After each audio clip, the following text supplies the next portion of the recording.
मनोभवं गतिं पते वोच्छामि समय पाहुडो मिणमो सुद केवली भणिदम। ये समय सार परमागम और आचार्य कुंद इनकी तो बात ही जोरदार है। मैं शनिवार को एक गोष्ठी में बोला था, वहां पर भी बोली थी 2-3 बातें बड़ी अच्छी। उनमें से कोई 1-2 बात याद है वो बोलता हूं कि आचार्य कुंद ने 84 पाहुड़ लिखे हैं। अभी एक पाहुड़ चल रहा है हमारा, ये समय पाहुड़। समय सार है ना, इसका मूल नाम तो समय पाहुड़ है, वैसे सही नाम तो। पाहुड़ का अर्थ होता है भेंट, उपहार, गिफ्ट। आचार्य कुंद ने हम संसारी जीवों पर करुणा करके हमें एक प्रकार से ये गिफ्ट दिया है कि ये समय सार गिफ्ट है, ले लो, इससे अपना आत्मा का कल्याण कर लो। तो ऐसे पाहुड़ माने होता है गिफ्ट। और ऐसे कितने पाहुड़ लिखे हैं? 84 पाहुड़ लिखे हैं, 84। अभी तो एक ही है और इतना विशाल है, तो और 84 पाहुड़ है। हालांकि आचार्य कुंद ने सोच सोच करके या गिन गिन करके नहीं लिखे होंगे कि ये 84 हो जाएं, हैं? उन्होंने तो लिख दिए रैंडमली 84 हो गए बाय लक। लेकिन ऐसा लगता है मानो कि ये 84 लाख योनियों से छुटकारा दिलाने के लिए। 84 पाहुड़ यानी 84 लाख योनियों से छुटकारा मिल जाए, इसके दुखों से छुटकारा मिल जाए, इस बात के लिए ये 84 पाहुड़ रचे गए हैं, ऐसा मुझे लगता है। आई बात। कुंद और समय सार की तो अद्भुत महिमा है, जितनी कहो उतनी कम है। हालांकि अपन काफी चर्चा कर चुके हैं, इसलिए बहुत रिपीटेशन तो नहीं करते हैं और आगे बढ़ते हैं। थोड़ी सी जो चर्चा 2-5 मिनट की बची है जो करते हैं, फिर आगे बढ़ते हैं। पिछले व्याख्यान में 197 नंबर की गाथा चल रही थी और उस गाथा में ये बताया कि कोई व्यक्ति प्रकरण चेष्टा करते हुए भी प्राकरणिक नहीं होता और कोई व्यक्ति प्रकरण चेष्टा नहीं करते हुए भी प्राकरणिक होता है।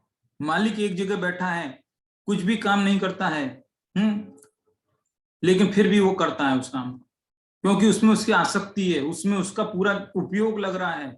और इतना ही नहीं, फिर उसका यदि कोई अच्छा बुरा जो भी फल मिलेगा उसका भी भागीदार वही है।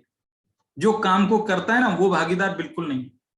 जैसे मालिक है और वो अपनी जगह बैठा है और नौकर काम करता है, लेकिन नौकर के काम करने पर भी सेठ के व्यापार में वृद्धि होती है, मुनाफा होता है, तो वो सेठ का है।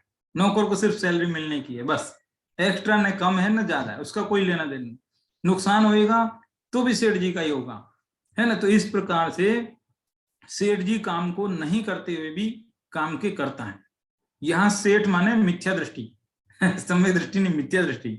वो मिथ्या दृष्टि काम को नहीं करते हुए भी, यदि कोई सोचे कि चलो मैं तो अभी मुनि दीक्षा ले लेता हूं, जंगल में चला जाऊंगा, एकांत में बैठ जाऊंगा, मैं कुछ भी नहीं करूंगा, देखता हूं कैसे पाप होगा। कैसे पाप होगा? अरे पाप बाहरी क्रिया से नहीं होता है, पाप तो मन से ही होता है, अभिप्राय से होता है। कुल मिलाकर के ये जो गाथा, हालांकि इसमें दूसरा वाला पहलू और है ना, अभी नौकर वाला काम करता है। यह नौकर की उपमा दी है सम्यक दृष्टि को। सम्यक दृष्टि 5 इंद्रिय के विषयों को भोग रहा है, चेतन द्रव्यों को भोग रहा है, अचेतन द्रव्यों को भोग रहा है, लेकिन अंदर में आसक्ति नहीं है, राग का सद्भाव नहीं है, इसलिए उसके कर्म बनते नहीं है, बल्कि पहले के फल दे देकर चले जा रहे हैं। सीधी बात है, कितनी जोरदार बात है। इसलिए बाहर से हम जज नहीं कर सकते किसी के बारे में कि वो कैसे हैं। और ये प्रश्न बिल्कुल सही है समीर जी ने जो प्रश्न पूछा बिल्कुल करेक्ट है, एकदम उठना ही चाहिए ऐसा प्रश्न कि क्या करे फिर ऐसी स्थिति में, सत्य है। लेकिन क्या है, कुल मिलाकर सीधी बात यह है, जैन धर्म में क्रिया का फल नहीं है, भावों का फल है, लेकिन थोड़ा। अभी उसके आगे की भी बात, अभी तक तो सुनते आ रहे हैं भावों का फल है, लेकिन कह रहे नहीं, भावों का भी थोड़ा है, उससे भी ज्यादा बड़ा फल है अभिप्राय का। क्या बात कही? अभिप्राय का फल बहुत बड़ा है, सबसे बड़ा फल अभिप्राय का है। भावों से भी ज्यादा बड़ा फल है अभिप्राय का, विषयों को भोगते हुए। देखो, एक प्रश्न यहाँ ऐसा भी उठता है कि सम्यक दृष्टि 5 इंद्रिय के विषयों को भोगता रहे और उसका नाम राग रूप होवे नहीं, ऐसा पॉसिबल ही नहीं है। जब हम 5 इंद्रिय के विषय भोगेंगे तो कुछ तो इफेक्ट आएगा कि बिल्कुल ही नहीं आएगा। बिना राग के कैसे भोग रहा है, क्या चक्कर क्या है? कुछ तो होता होगा थोड़ा बहुत, कि जो भी होता होगा होने दो, लेकिन मूल रूप में उसका अभिप्राय सही हो गया, इसलिए उसके निर्जरा है। अभी समझ में आई? परिणाम देखो, उसके राग नहीं है ये बात ठीक है, और माना कि उसके थोड़े बहुत भाव भी राग रूप हो जाएं, लेकिन इससे भी ऊपर बड़ी बात यह है कि उसका अभिप्राय सुधर गया है, इसलिए उसके कर्म बंद नहीं है। उसका अभिप्राय में ये हो गया कि ये जो 5 इंद्रिय के विषय भोग हैं, ये चाहे जितने मैं भोगूं है, लेकिन इनमें सुख नहीं है, और ये सुख रूप हो ही नहीं सकते हैं, ये सब क्षण भंगुर है, विनाशिक संयोग है, ऐसा उसके दिमाग में है। इसलिए उसके 5 इंद्रियों को, विषयों को भोगते हुए भी कर्म बंधन नहीं होता। जैसे एक उदाहरण यहां पर दिया कि कोई स्त्री, वो कोई पुरुष नाटक में रोल कर रहा है, लेकिन रोल कर रहा है किसका? स्त्री का। कोई पुरुष नाटक में रोल कर रहा है स्त्री का, है। देख, अब तो उदाहरण सामने ही समझो, कपिल देव वाले में आता है ना। कपिल देव कॉमेडी वाले में ऐसे प्रसंग आते हैं। तो कोई पुरुष है, वो स्त्री का वेश धारण करके और कोई नाटक में रोल कर रहा है, हंसा रहा है, मजाकिया कर रहा है विदूषक के रूप में, लेकिन वो बाहर में चाहे पूरी दुनिया उसको स्त्री समझे, अंदर से वो अपने आप को पुरुष ही समझता है। ऐसे ही सम्यक दृष्टि जीव जगत में सभी प्रपंचों में उलझा है, सारे काम करता है, सब प्रकार की कुछ भी करे है, लोग उसको समझे, देखो कितना विषयों में आसक्ति है, देखो देखो 5 इंद्रिय के भोग भोगता है, देखो कितना वो है, लेकिन अंदर से वो जो है अपने को विरक्त मानता है। भरत चक्रवर्ती का उदाहरण दिया था ना, कि सारी दुनिया कहती थी कि देखो कितने रागी हैं भरत जी, हैं। एक आदमी जो है चर्चा कर रहा था, फिर उसको नजारा बताया कि चलो तुम देख के आओ, लेकिन तेल का कटोरा हाथ में रखना। फिर घूम के आया तो पूछा क्या देखा? कि साहब ये तेल के कटोरे के अलावा मुझे कुछ नहीं दिखा, है। ऐसे ही सम्यक दृष्टि भले ही 5 इंद्रिय के विषयों से घिरे रहें, उनके बीच में रहें, उनको भोगते नजर आए, लेकिन उनको अपना आत्मा ही दिखता है। क्यों? क्योंकि वो रोल कर रहे हैं, और उनको लग रहा है कि देखो ये तो रोल है, ये मुझे एक मनुष्य पर्याय मिली है, इसमें ये जो है स्त्री पुत्र ये सब ऐसा ऐसा ऐसा ऐसा है, और ये मेरे कर्तव्य बनते हैं जो मुझे पूरे करने हैं, और वो कर्तव्यों को निभाता रहता है, लेकिन अंदर से अपने आप को सबसे जो है पृथक, एकदम ज्ञानानंदमयी जो है शुद्ध चिन्मात्र स्वरूप ही समझता है, उसमें उलझता नहीं है। ये सबसे बड़ी बात है, इसलिए उसके जो है कर्म बंध नहीं होता। अब प्रश्न ये आता है कि अच्छा ठीक है नहीं होता, लेकिन ऐसा क्या है उसके पास कि जिसकी वजह से नहीं होता है? जैसे मान लो वो बताया ना, सपेरे जब सांप को पकड़ते हैं तो जहरीले सांप उसको डस भी ले तो कुछ असर नहीं होता, क्योंकि वो पहले से उसका प्रिकॉशन लेके चलते हैं। कोई ऐसी जड़ी बूटियां जानते हैं, नागदमनी नाम की जड़ी बूटी, उसका प्रयोग वो पहले ही कर लेते हैं अपनी त्वचा पर, ताकि वो सांप डसे भी तो उसका जहर काम ना करे, है। तो ऐसे ही सम्यक दृष्टि जीव 5 इंद्रिय के विषय भोग रूपी जो काले नाग हैं, तो 5 इंद्रिय के विषय भोग जो काले नाग के समान है। भोग कैसे हैं? भुजंग समान है। भुजंग माने नाग, सर्प। इन सांपों के बीच में 5 इंद्रिय के 5 सांप समझ लो। उन 5 सांपों के बीच में जाता है, तो पहले अपने ऊपर कौन सी नागदमनी लगाता है वो? कितनी नागदमनी है? 2 है उसके पास, 2 नागदमनी है। एक का नाम है ज्ञान और दूसरे का नाम है वैराग्य। ज्ञान और वैराग्य नाम की ये 2 नागदमनियां उसके पास है, जिनको पहले से अपने ऊपर प्रयोग में करके अब फिर 5 इंद्रिय के विषयों को भोग लेता है अनासक्त रूप से, लेकिन उसके कोई असर नहीं होता, किसी प्रकार का कोई कर्म बंधन होता नहीं है, और पहले के कर्म तो निर्जरित होते रहते हैं। इस दृष्टि से देखा जाए तो उसकी निर्जरा सिद्ध होती है। ठीक है। अब जो ये बात है कि उसके बाद ये 2 शक्तियां हैं, ज्ञान और वैराग्य की। देखो 1 मिनट में थोड़ा ट्राई करता हूं।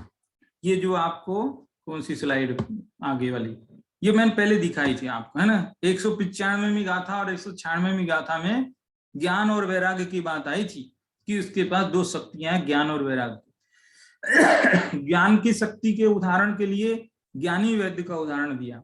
जहर जिससे सारी दुनिया मरती है, लेकिन वैद्य जानकार होने की वजह से नहीं मरता, क्योंकि उसको पता है किस मात्रा में लेना है, कैसे लेना है, किस रूप में लेना है, इसका जो एंटी एलर्जी क्या बोलते हैं, इसका असर खत्म करने वाली और दूसरी कौन सी औषधि इसमें मिलानी है, तो वो सब जानता है। वैराग्य के लिए अनासक्त शराबी, अनासक्ति भाव से शराब भी यदि गले में डाल दी जाए तो वो असर ज्यादा नहीं करती है। इस प्रकार का उदाहरण दिया था। अभी ये जो अगला ये वाली स्लाइड पहले ने दिखाई थी, बोल के बताया था। लेकिन ये जो ज्ञान और वैराग नाम की जो दो शक्तियां हैं, ये उत्पन्न कैसे हुई? कि उत्पन्न ऐसे हुई कि जो सम्यक दृष्टि जीव है उसके मिथ्यात्व और अनंतानुबंधी, ये दो चीजों का अभाव हुआ है। अभाव हुआ या उपशम हुआ, जो भी आप समझे, तो ये दो चीजें उसके नहीं है ना। तो अब नहीं है तो इसके फल में ये दो शक्तियां उत्पन्न हुई। मिथ्यात्व के चले जाने पर श्रद्धान सम्यक हो गया, श्रद्धान जैसे ही सम्यक हो गया उसका ज्ञान सम्यक हो गया, यानी कि ज्ञान शक्ति उत्पन्न हो गई। ठीक है। और अनंतानुबंधी कसाय, जो कि बहुत बड़ा पार्ट है चारित्र मोह का, और चारित्र मोह के अभाव में तो वैराग हो ही जाता है, तो बहुत बड़ा पार्ट निकल गया, तो उतने अंशों में तो वैराग हो ही गया उससे है। तो इसलिए ज्ञान और वैराग नाम की ये दो शक्तियां उसके पास है, जिसके कारण वो चाहे जितने भी विषय भोगों के बीच भी रहे, 96,000 रानियों के बीच भी रहे, और जो छठ खंड को युद्ध लड़ने के लिए जावे, तो भी उसके जो है निर्जराई होती रहती है। कितनी विचित्र बात है, हम तो शास्त्र पढ़ते हुए भी कर्म बांध रहे हैं, और सम्यक दृष्टि युद्ध करते हुए भी निर्जरा कर रहा है। ये कितनी विचित्र बात है, ये सोचने जैसी बात है, अद्भुत बात है। ये बात कौन बताएगा, कहां से पता लगेगी? ये बात जो है यहाँ चल रही है, इतनी महत्वपूर्ण बात चल रही। अभी समझ में आया ना? एम्प्लॉय का जो है उपमा वो तो दिए सम्यक दृष्टि को, और जो मालिक है एम्प्लॉयर, उसकी उपमा दी है मिथ्या दृष्टि को। इस प्रकार की बात है ये, क्योंकि वो मालिक होता है, उसके तो कर्तृत्व बुद्धि चलती रहती, करता करता क्या करूं करूं करूं करूं, ऐसा है ना। तो इस तरह, इस प्रकार ये जो गाथा 197 ये तो लगभग हुई पूरी। अब इसके बाद में ये कलश आता है, 136 नंबर का कलश, मंदाक्रांता। सम्यक दृष्टि भवति नियतम ज्ञान वैराग्य शक्ति संवस्तुत्वं कलयितुमयं स्वान्य रूपाप्ति मुक्त्या यस्माद् ज्ञात्वा व्यतिकरमिदं तत्त्वतः स्वं परं च तस्मिन्नास्ते विरमति परात् सर्वतो रागयोगात्। निज भाव को निज जान अपना पन निज भाव को निज जान अपना पन करें जो आत्मा पर भाव से हो भिन्न नित निज में रमे जो आत्मा। वे आत्मा सदृष्टि उनके ज्ञान और वैराग्य बल हो नियम से यह जानिए पहचानिए निज आत्म बल। क्या समझ में आया? देखो, इसमें कह रहे हैं कि सम्यक दृष्टि के नियतम यानी नियम से निश्चित तौर पर ज्ञान वैराग्य की शक्ति होती है, भवती माने होती है। सम्यक दृष्टि के नियम से ज्ञान वैराग्य की शक्ति होती है। क्यों होती है? क्योंकि उसने स्व वस्तुत्वम, स्वयं माने अपना, वस्तुत्व यानी स्वभाव को, अपना जो ज्ञान स्वभाव है, जो अपना रागादि से रहित एकदम वीतराग भाव है, उस स्वरूप को उसने पहचाना है। भले ही वर्तमान में वीतराग नहीं है या आंशिक अर्थ में जो भी है, लेकिन उस स्वरूप का उसको भान हो गया है, यानी कि उस ज्ञान में और राग में विभेद रेखा उसने खींच ली है, उसको समझ में आ गया अलग अलग क्या है। ठीक है, इसलिए उसके वो ज्ञान वैराग शक्ति उत्पन्न हुई है। इसी बात को अगली 3 गाथाएं जो आएंगी उनमें बताया जाएगा, इसी बात को। ये जो कलश है 136 का नंबर का, ये कलश देखा जाए तो ये 197वीं गाथा का उपसंहार और अगली 3 गाथाओं का भूमिका, इस रूप में लिखा गया है। ये जो गाथा है ना, ये आचार्य कुंकुन ने ऐसी लिखी थी मुक्त काव्य की तरह। कोई इनमें तालमेल थोड़ा ही था आपस में एक दूसरे के साथ, कोई कोई गाथा में था ऐसे ही, लेकिन उन गाथाओं को एक व्यवस्थित क्रम दे करके और बीच में जहां जहां उनको किसी न किसी रूप में जोड़ना था तो कलशों के माध्यम से जोड़ दिया। कलश जो है उनको जोड़ने का एक तरीका बनाया। तो इस कलश में पहले की गाथाओं का समापन और अगली गाथाओं का जो है भूमिका, ये जो है यहाँ पर बना दी गई। देखो, निज भाव को निज जान अपनापन करें जो आत्मा, अपने आप को तो अपना जान लेवे और पर भाव को पर जान लेवे, भिन्न समझ ले अपने आप को, और भिन्न ही नहीं समझे बल्कि उसमें रमे भी फिर आगे चल के, ऐसा आत्मा। वे आत्मा कैसे हैं? सदृष्टि यानी सम्यक दृष्टि हैं, उनकी दृष्टि सम्यक हो गई है, उनके ज्ञान और वैराग्य भी उत्पन्न हो गया, ज्ञान रूपी बल और वैराग्य रूपी बल, शक्ति, बल माने शक्ति। वो नियम से यह जानिए पहचानिए निजात्मक। सीधी सी 4 लाइन का भली छंद है, लेकिन सीधा सा 1 लाइन में ये निष्कर्ष है कि जो भी अपने आत्मा को परद्रव से भिन्न जान लेता है, स्वद्रव का परद्रव का भेद जान जाता है, अपने द्रव में रमण करने लगता है, उसके नियम से ज्ञान और वैराग्य नाम की शक्ति उत्पन्न हो जाती है। ये जो बात यहाँ पर कही गई, बस इतनी सी बात इसमें, ठीक है। इस तरह से ये 136 नंबर का कलश, बहुत ज्यादा व्याख्या नहीं करते, इतना ही है। अब देखो, इसका जो बनारसीदास जी का अनुवाद है, चाहिए तो वो भी पढ़ सकते हैं। सम्यकवंत सदा उर अंतर ज्ञान विराग उभय गुण, जासु प्रभाव लखे निज लक्षण जीव अजीव दशा निर्वारे। आत्म को अनुभव करि वह थिर आप तरे अरे और नितारे, साधि सुधर्व लहे शिव शर्म सुकर्म उपाधि विथाव मिडारे। ये जो है उसी का जो भावानुवाद है बनारसीदास जी का। परसों बनारसीदास जी की जन्म जयंती आ रही है, परसों है, ये बनारसीदास जी का। सम्यक वंत सदा उरंतर, सम्यक दृष्टि सदा ही अपने अंदर में कैसा है? ज्ञान और वैराग्य, ये 2 गुणों से सहित है, यानी उसके ज्ञान शक्ति और वैराग्य शक्ति उत्पन्न हो जाती है, जिसके प्रभाव से, जासु प्रभाव माने जिसके प्रभाव से, लखे निज लक्षण, अपने आत्मा का लक्षण उसको समझ में आता है, और जीव अजीव दशा निर्वारे, जीव और अजीव के बीच में भेद विज्ञान कर लेता है। आत्म को अनुभव करी है, फिर अपने आत्मा का अनुभव करके स्थिर हो जाता है, उसमें एकदम लीन हो जाता है। आप तरे और तारे, स्वयं तो तिरता ही है और उसके निमित्त से दूसरे लोग भी तिरते हैं। फिर दूसरों को तारने का अर्थ समझ रहे? तारने में तो कर्ता की भाषा है कि वो दूसरों को तार देता है, वो नहीं तारता, उसके निमित्त से वो दूसरे जीव स्वयं तर जाते हैं। भगवान महावीर हमें थोड़ी तारेंगे, भगवान महावीर के निमित्त से हम जब तरेंगे तो ये कहा जाएगा कि महावीर के निमित्त से तर गए, ऐसा। तो तार निमित्त से तर जाता।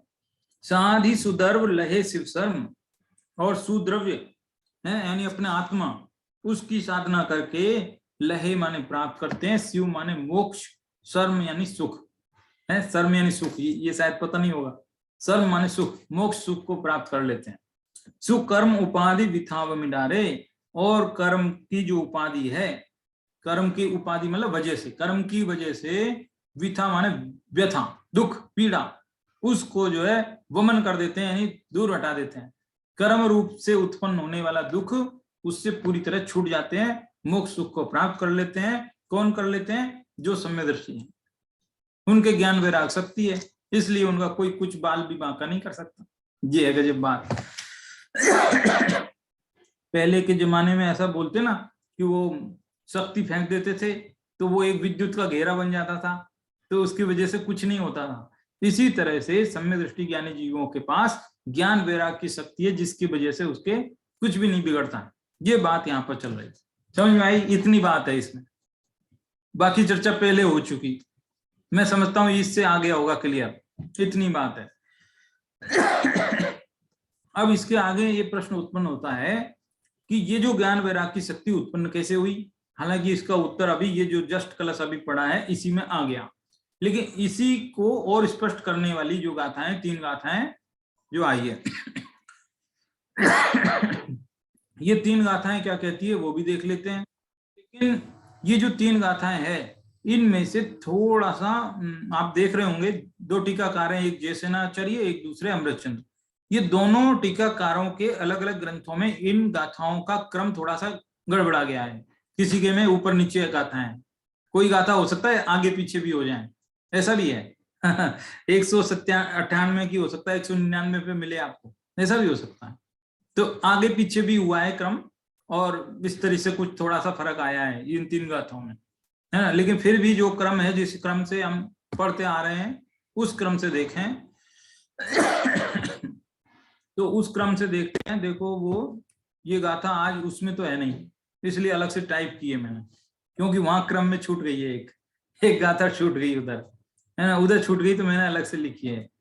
उदय विभागो विविहो कम्माणं वर्णिदो जुणवरेहिं नदुते मज्ज सहावा जानग भावो दुह में को। क्या कहती है गाथा?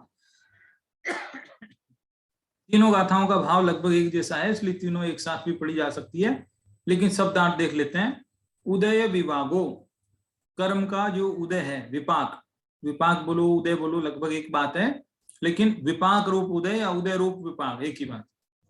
विविहो यानी विविध प्रकार का, कर्माण यानी कर्मों का, कर्मों का जब फल मिलता है तो वो फल अनेक प्रकार का है, ऐसा वर्णित यानी वर्णित है, कहा है किसने? कि जिनवरों ने, जिनवरों ने कहा है, जिनेन्द्र देव ने कहा है कि कर्म के अनेक प्रकार के फल हैं। किसी को राग उत्पन्न हो सकता है कर्म के उदय में, किसी को जो है शोक हो सकता है, किसी को द्वेष हो सकता है, किसी को ईर्ष्या हो सकती है, किसी को पुरुष वेद हो सकता है, किसी को स्त्री वेद हो सकता है, कुछ भी हो सकता है, किसी को हंसने का मन हो सकता है, हास्य कसाय हो जाए।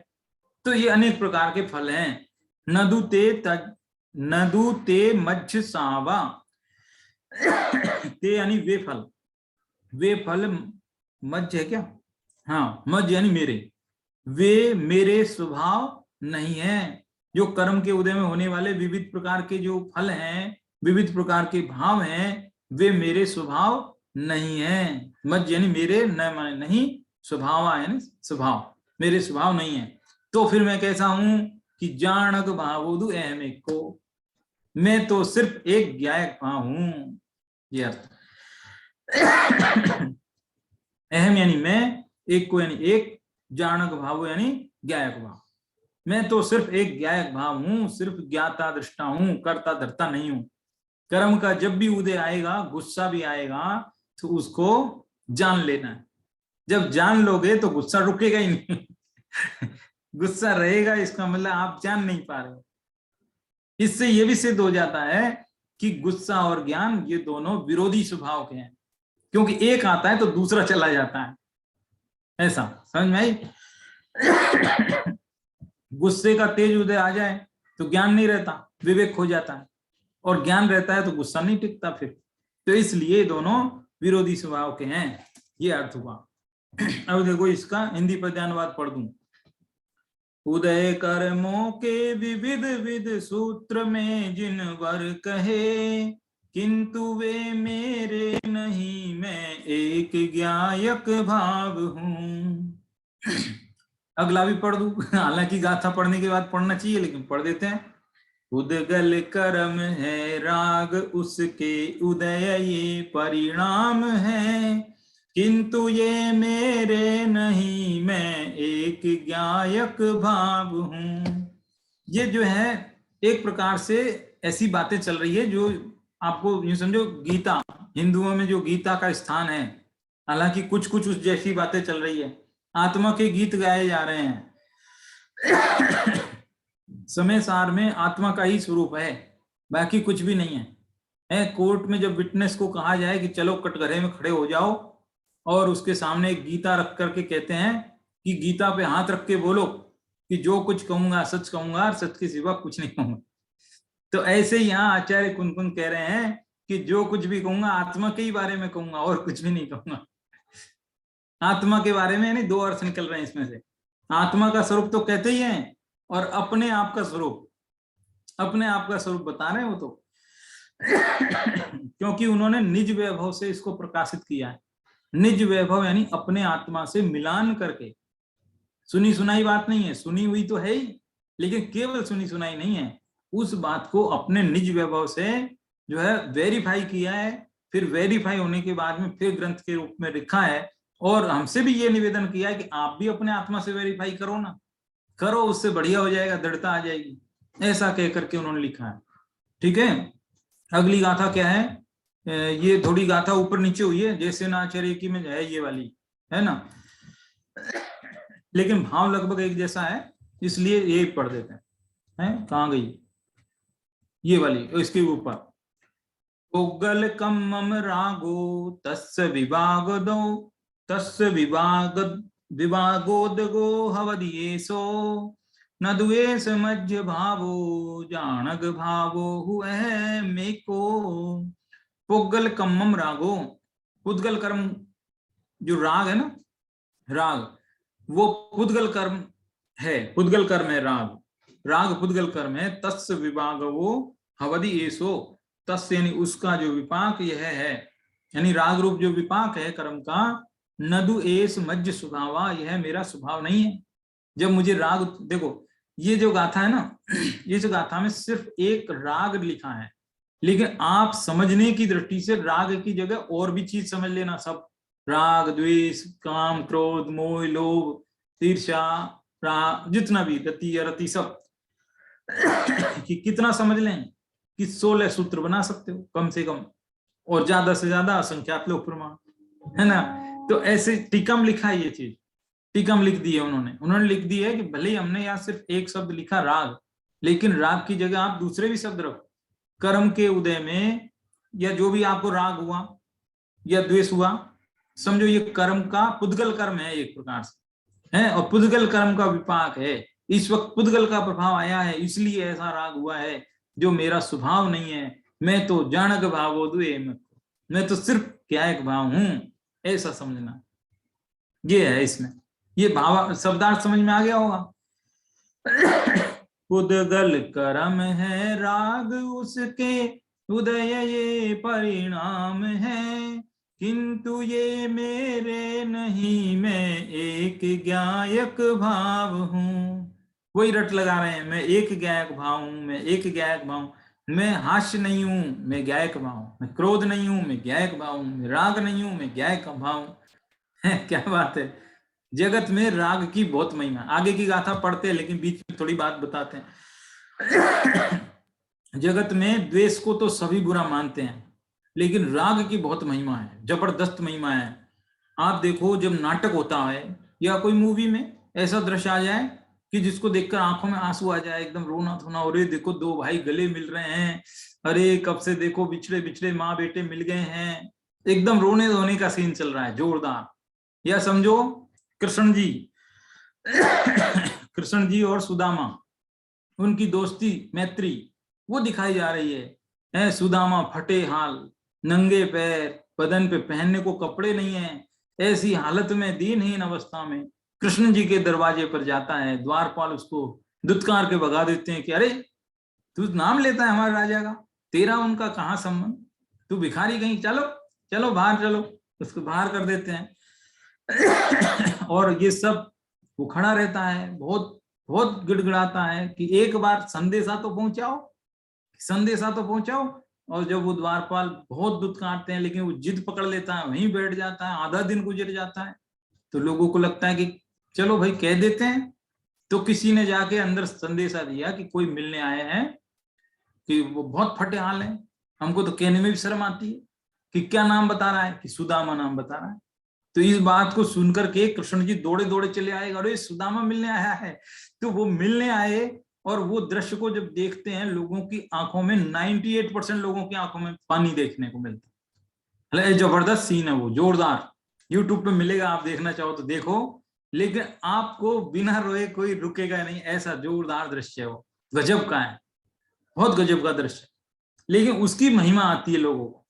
लेकिन वो कहते हैं यहाँ आचार्य कुनकुन कि जो ये आपको राग भाव आया है, ये सब पुद्गल कर्म है, ये मेरा स्वभाव नहीं है। ये मेरा स्वभाव नहीं है, मैं ज्ञायक भाव हूं। क्या गजब बात है। राग भी आवे, क्रोध भी आवे, मोह भी आवे, स्त्री वेद का उदय आए, पुरुष वेद का उदय आए, मैं नहीं हूं, पुद्गल कर्म का उदय है, मैं तो इससे भिन्न हूं।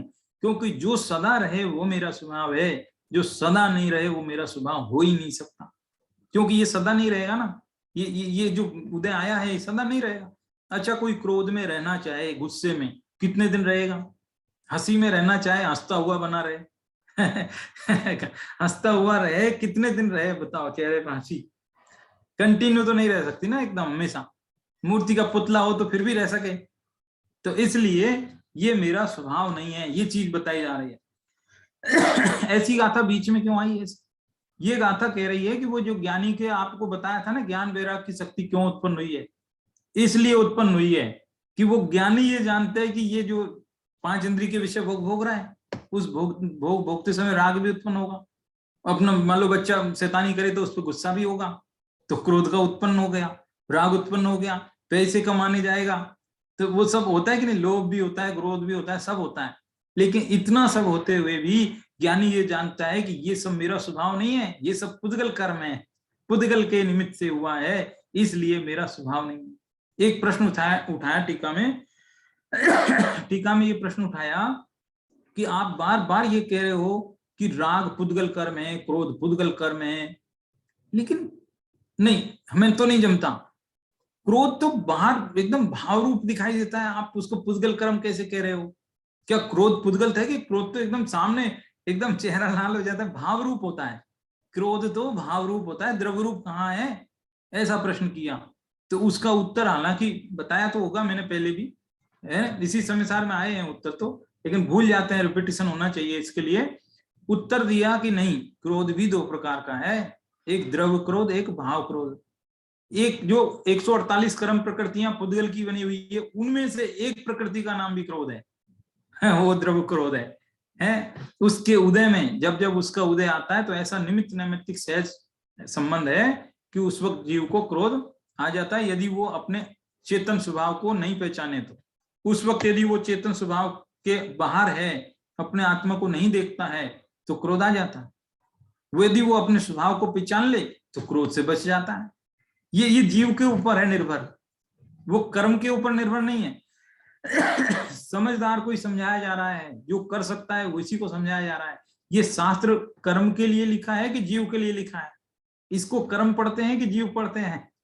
जीव पढ़ते हैं, जीव समझते हैं, जीवों को ही समझाया जा रहा है। कर्म समझते नहीं है, इसलिए कर्मों को समझाया भी नहीं जा सकता। ये जीव के लिए बात चल रही है। समझ में आई? पुद्गल कर्मम रागो, पुद्गल कर्म है राग, तस्य विभाग दो अवधि एसो, उसका जो विपाक होता है, न दू एस मज्ज भावो, यह मेरा स्वभाव नहीं है, मैं तो ज्ञायक भाव हूं, ज्ञातदृष्टा हूं। ये बात है। तीसरी गाथा और है, तीसरी भी एक बार देखते हैं क्या है तीसरी। एक बार तीनों ही गाथा पूरी देख लो। तीसरी ये है, इसके भी नीचे वाली, आगे पीछे ये कुछ गाथा है। 1-2 गाथा अपन आपको लग रहा होगा कि शायद स्किप कर दिए, लेकिन स्किप नहीं है, उनका 1-2 शब्द थोड़े आगे पीछे हुए हैं, भाव लगभग एक ही है ना। तीसरी गाथा ये, एवं सम्मादिट्ठी अप्पाणम मुणदि जाणग सहावम उदयम कम्म विभागम चमुयदि तच्चम वियाणंतो। एवं यानी इस प्रकार, सम्यक दृष्टि, अप्पाण मन, अपने आप को, जानक स्वभावम, ज्ञायक स्वभाव रूप, मुणदि माने जानता है। ये तीसरी गाथा है निष्कर्ष। वो 2 गाथा आपको लगेगा बीच में क्यों आ गई, अभी तो बात चल रही थी कि उसके तो ज्ञान विराग शक्ति है, इसलिए कर्म नहीं बनते, निर्जरा होती है, ये बीच में कहां से इस तरीके की बात आ गई, ऐसा लगता है ये 2 गाथा पढ़ते। लेकिन ये तीसरी गाथा ये बता रही कि नहीं नहीं, ये बात क्यों आई है, सुन लो। ये बात इसलिए आई है कि वो जो सम्यक दृष्टि 5 इंद्रिय के विषय वो भोग रहा था, वो सम्यक दृष्टि। एवं सम्मादिट्ठी, कौन सा सम्यक दृष्टि? कि जो 5 इंद्रिय के विषय वो भोग रहा है, वो वाला सम्यक दृष्टि। वो सम्यक दृष्टि अप्पाण में अपने आप को ज्ञायक स्वभाव रूप जानता है। ठीक है। उदय कम विपाकम, और जो कर्म का उदय रूप जो विपाक है उसको वियाणंतो, जानता हुआ भी, क्या लिखा है इसका, छोड़ता है। मुयति, मुयति यानी मुणदि माने जानना, और मुचदि यानी छोड़ना। चेकत ये हो गया कुछ ऐसा है, मुचदि यानी छोड़ना। अपने जो है वस्तु स्वरूप को जानते हुए, तत्व को जानते हुए, आत्मा को जानते हुए कर्म के विपाक को छोड़ता है, यानी कि उसमें आसक्त नहीं होता, उसको अपना स्वभाव नहीं जानता, और अपने आप को तो ज्ञायक स्वभाव ही जानता है, इसलिए वो जो है कर्मों से बनता नहीं और निर्जरा होती रहती है। निर्जरा ही अधिकार है ये। देखो गाथाएं अपन को सब एक जैसी दिखेगी, कुछ ज्यादा डिफरेंस नहीं लगता, हर गाथा में वही आत्मा, हर गाथा में वही आत्मा, नया क्या है, नया क्या है, कि नया क्या है उसकी लिंक देखो, लिंक कहां से चल रही है। अभी देखो मेरे को पूरा याद है, 193 में द्रव्य निर्जरा का स्वरूप, 194 में भाव निर्जरा का स्वरूप, फिर 95 96 में 2 उदाहरण देके बात बताई ज्ञान वैराग की, फिर 97 में वो प्रकरण और प्राकरणिक वाली बात कही, उसी से रिलेटेड है। अब वो क्यों हुई, तो वो ज्ञान वैराग की शक्ति कैसे उत्पन्न हुई, उसके लिए 3 गाथाएं याद। तो इस तरह से, इस तरह ज्ञानी जानते ज्ञायक स्वभावी आत्मा, कर्मोदयों को छोड़ते निज तत्व को पहचान कर। निर्जरा क्यों है, क्योंकि वो उन्होंने अपने आत्मा को पहचान लिया। जो भी अपने आत्मा को पहचान लेगा उसकी निर्जरा हो जाएगी। समस्त शास्त्रों का यही निचोड़ है, समस्त शास्त्रों का, सारी दुनिया का यही निचोड़ है। कितने भी शास्त्र पढ़ लो, सारे शास्त्र यही बात कहते हैं कि जिसने आत्मा जान लिया उसका कल्याण है, जिसने नहीं जाना। अब बताओ, अपन पढ़ते तो हैं, सुनते तो हैं, कहते तो हैं, लेकिन करते नहीं है। आत्मा को जानने का प्रयास 24 घंटे में 24 मिनट भी नहीं होता है। 24 सेकंड भी हो जाए तो बहुत काम का है, 24 सेकंड भी हो जाए तो पूरे 24 घंटे सार्थक हो जाएंगे, इतना महत्वपूर्ण है। देखो जो चर्चा अपन कर रहे हैं, ये चर्चा तक सीमित नहीं रहे, इसको किसी तरह से हमारे क्रिया में आना चाहिए। क्रिया में कैसे आना चाहिए, मतलब आत्मा को जानना चाहिए।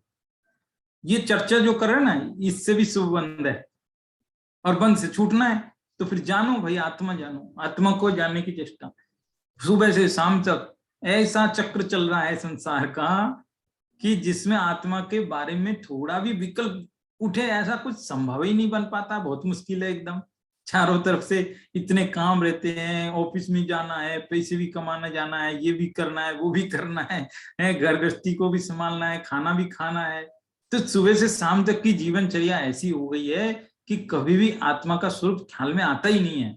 अरे शास्त्रों में तो ये कहा है कि कोई कितना भी ज्ञानी हो जाए, कितना भी ज्ञानी मतलब बाहरी शास्त्र ज्ञान कितना भी हो जाए, खूब शास्त्रों का ज्ञान ज्ञाता हो जाए, सब शास्त्र उसको पता है कि उस लाइब्रेरी में, उस किताबों में ये लिखा है, उस गाथा में ये कहा है, सब गाथा नंबर से सुनाएगा, सब बात करेगा है, और इतनी बढ़िया भाषा शैली है, इतना सुंदर रूप है, इतनी कलाओं में निपुण है, इतने ऊंचे मंच पे बैठता है, हजारों लोग उसको पूछते हैं, और वो मर करके कहाँ जाता है, निगोद में।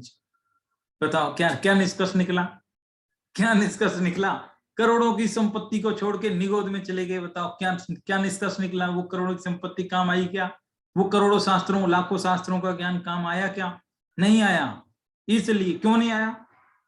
निज आत्मा को जाने बिना। तो निज आत्मा को जाने बिना सब कुछ बेकार है। ये जो है मनुष्य जीवन कीमती है, अत्यंत कीमती है।